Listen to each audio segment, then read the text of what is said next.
Un des sommets du sermon sur la montagne dans l'évangile de Matthieu est l'enseignement de Jésus sur la prière. En fait partie le Notre Père, Matthieu 6, 9, la prière que Jésus nous a apprise et qui est le modèle de toute prière. Le Notre Père est rapporté par Luc 11, 2, dans une recension plus courte. Celle de Matthieu, plus développée, s'apparente nettement à la prière quotidienne des Juifs.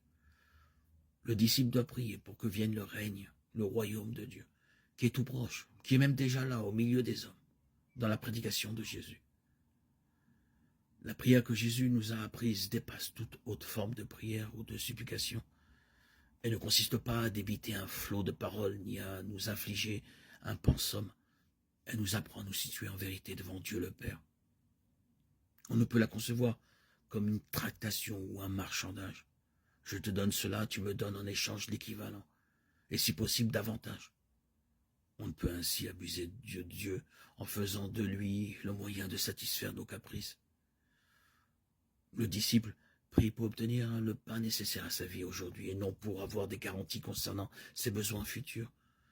Il demande le pardon de ses péchés en même temps. Se déclare prêt à pardonner à ceux qui l'ont offensé sans calcul et sans arrière-pensée. Il n'a pas à s'évader du monde mais à prier pour que, en restant dans le monde, il soit préservé de l'effroyable tentation de perdre sa foi et sa confiance en Dieu. Il demande d'être délivré du malin. Celui qui, se conformant au conseil de Jésus, prie pour que vienne le règne de Dieu, se soumet déjà par le fait même à ce règne et se dispose à témoigner dans sa vie de cette royauté de Dieu sur ce monde qui est le sien. Il a conscience des dangers qu'il court, mais il sait aussi que la force de Dieu le soutiendra. Comme Jésus, de nombreux personnages bibliques nous montrent combien, pour un croyant, la prière va de soi et comment la comprendre. Elle concerne toujours Dieu et l'homme dans leur relation mutuelle assez souvent tendue. Tout ce qui serait affection, outrance ou pusillanimité, car ces excès sont des trahisons,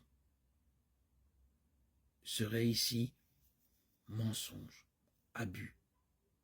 Tels nous sommes dans la réalité avec nos grandeurs et nos misères, tels nous devons être quand nous parlons à Dieu, au Dieu et Père de Jésus-Christ, le Dieu d'Abraham, d'Isaac et de Jacob, le Dieu de nos pères et non cet être abstrait dont la raison humaine dispose à son gré. La prière, telle que nous la montre la Bible, est la réalisation parfaite de la relation je-tu.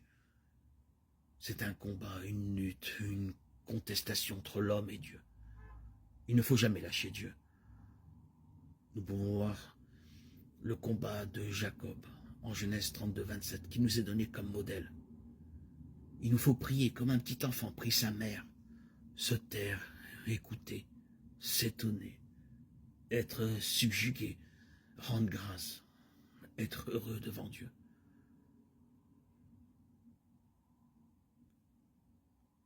Qu'est-ce que je fais quand je prie?